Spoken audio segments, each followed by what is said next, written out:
Hello, welcome to this week's V-Zine. I'm Becky from 168 Fitness, and this week I will be answering your questions about your running and races that are coming up, everything from 5k distance up to marathon distance, about your injuries and how you prepare in training, and various other things as well. So over the next few weeks we're going to be concentrating on running and how you can prepare for your spring races. So today I've had a few questions come in that I'm going to go through, and the next few weeks we'll be doing the same as well. You'll probably be doing some races, maybe if you've planned to do a half marathon, that will be coming up within the next sort of 4 weeks.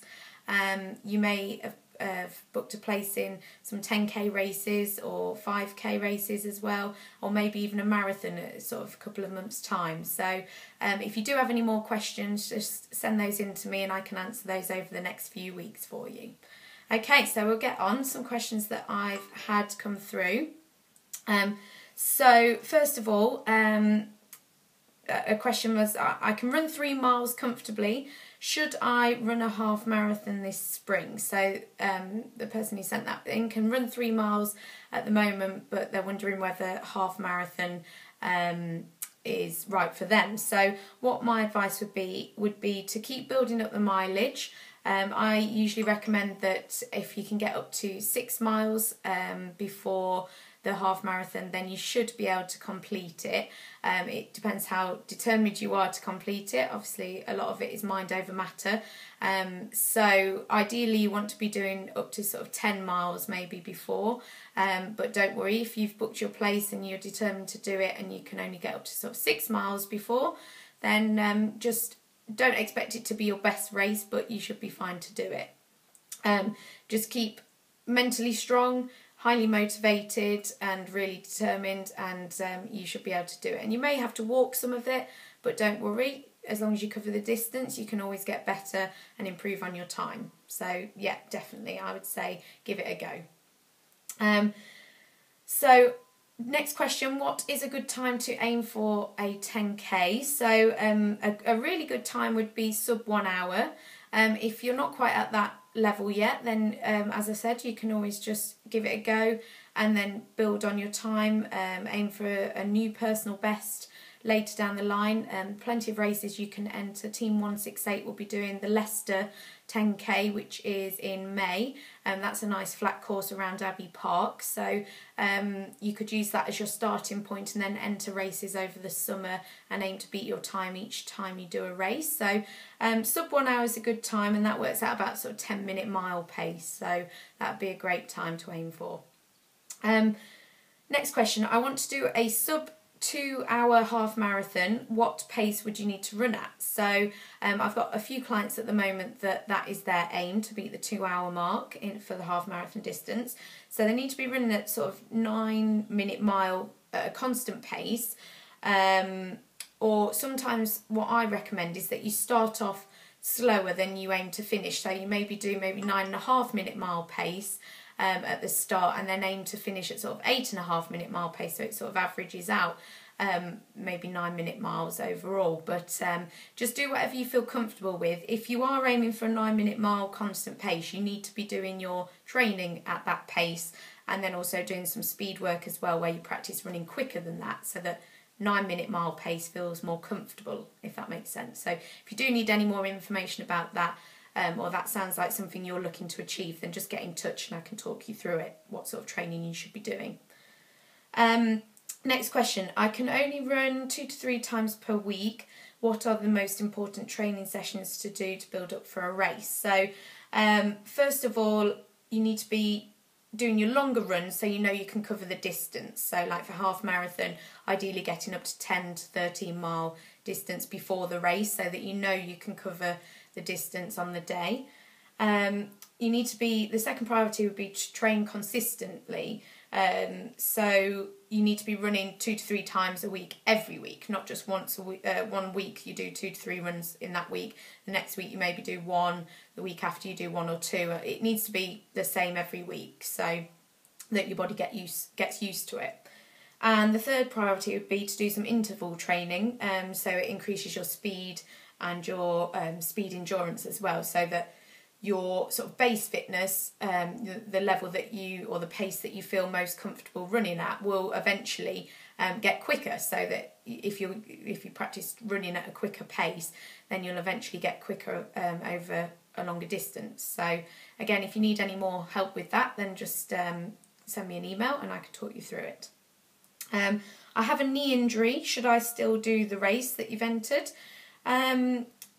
Advice with this, I would say see a physio first to get advice on how to treat the problem. It may just be that you need to do some certain exercises to strengthen up your knees or wherever the problem is. So it doesn't have to be like you have to stop completely. It could just be that you need to adjust your training, maybe get some new trainers or something like that. But it's definitely seeing a physio or a biomechanics expert that can give you some proper advice on that. Don't just ignore the problem. Only train if the injury or the problem that you've got starts getting better. Don't sort of just put it off, or if the physio tells you to do something and you don't see any improvements, and just not saying stop completely, but make sure you go back and see the physio and get the problem sorted. Leave it until a few days before the race to make your final decision. So keep training if you're okay to still train. Keep training as if you're going to do it, and then just before the race, maybe a day or two before, just see how you feel. See whether it would be a good idea to do it on that day. And it's definitely not worth making the injury worse if on that day you're still in a lot of pain and you're not going to do the race particularly well. It's not worth having to have a few months off after the race just to be able to do that race. You may as well wait until the problem gets better and then go forth and do a better race another day. Should you take water on your training runs? So water is definitely good on hot days to prevent dehydration. If you're sweating a lot, replace the fluids that you lose. You may want to find out if you've got water on the race route. You may want to find out where the water stations are before, so you can sort of practice whether you need to actually take it with you before, like on the actual race day, or whether there'll be water stations and you're not going to get dehydrated because you could get water then. So you may not need to take it on your training runs if you're okay for sort of 6 miles without it, but anything longer than that you might need to. Experiment with it. Just see whether you can carry it for one, and whether you're comfortable holding it in your hand the whole time. You can get those proper running bottles that have got the grip on. They're quite good. So just practice carrying it with you, and then also practice just having a few sips of it. You don't want to be gulping down lots of water whilst you're running because you may get a stitch. But you could practice having a few sips and see how that feels. And if you don't get on well, then don't take it with you. And if you do, then just keep it with you so you've got it there in case you need it.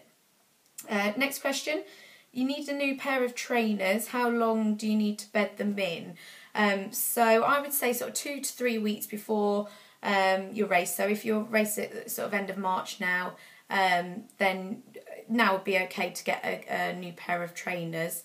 And then you've got plenty of time to bed them in and get them comfortable. Make sure they're the right ones for you if they're a new pair that you haven't ever worn before. So yeah, plenty of time to get those before your races. Couple more questions. Should you eat before a morning training session?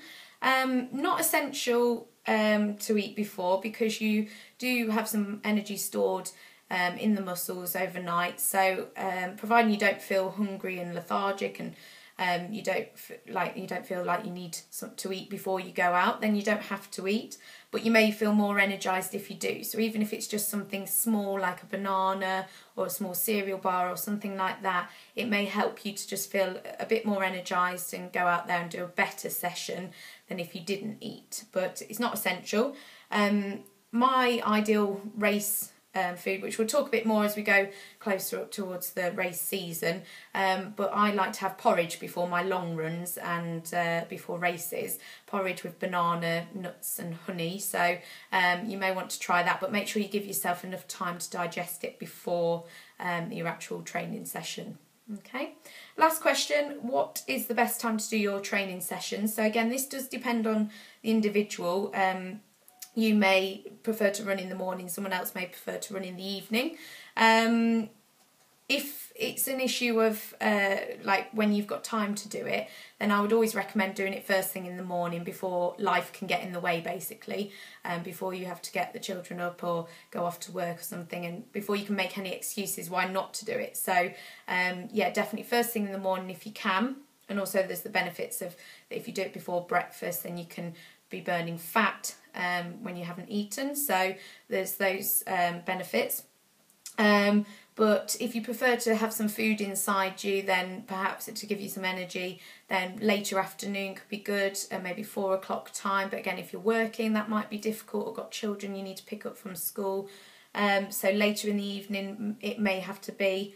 But I would definitely say avoid running straight after a meal, because you may end up with stitch or just feeling heavy, and it's not good for your body to, whilst your body's trying to digest the food, to go out there and put the demand of running on your body whilst you've just had a meal. So and probably not late at night, because that can interfere with sort of your sleep, because you obviously feel a bit more energetic after you've just run and the adrenaline's pumping around your body, so it may affect your sleep patterns. So sometime late afternoon or first thing in the morning is a good idea.